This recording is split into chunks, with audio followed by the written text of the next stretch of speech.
Aujourd'hui, 8 mars, Journée internationale des femmes, une journée voulue par l'Organisation des Nations Unies. Agno s'engage sur cette question de l'égalité femmes-hommes et s'engage toujours plus.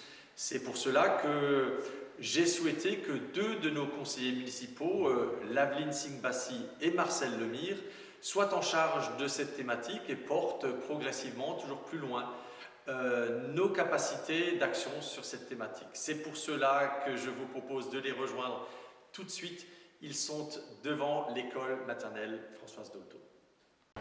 La Journée internationale des femmes, qui a été créée en 1977, est toujours d'actualité.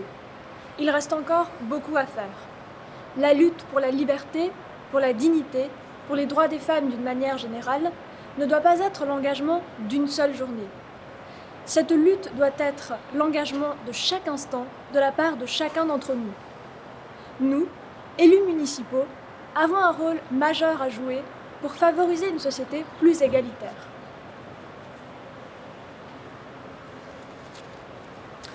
La ville de Haguenau a fait le choix de prendre publiquement position sur le principe d'égalité en proposant au prochain conseil municipal le 22 mars de signer la charte européenne pour l'égalité des femmes et des hommes dans la vie locale. Cette signature permettra à l'issue de mettre en œuvre nos engagements en faveur des droits des femmes. Parce qu'un combat, une lutte pour une cause quelle qu'elle soit, passe aussi par des symboles. Comme vous pouvez le constater, je porte ce ruban blanc, symbole de la lutte contre les violences faites aux femmes. Pour dire stop aux violences exercées à l'encontre des femmes et pour contribuer à l'égalité entre les femmes et les hommes, portez vous aussi ce ruban et partagez vos photos.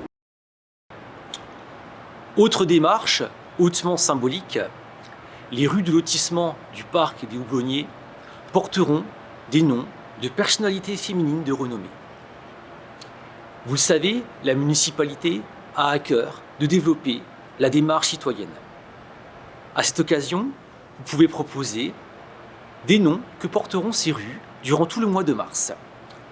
À vos idées!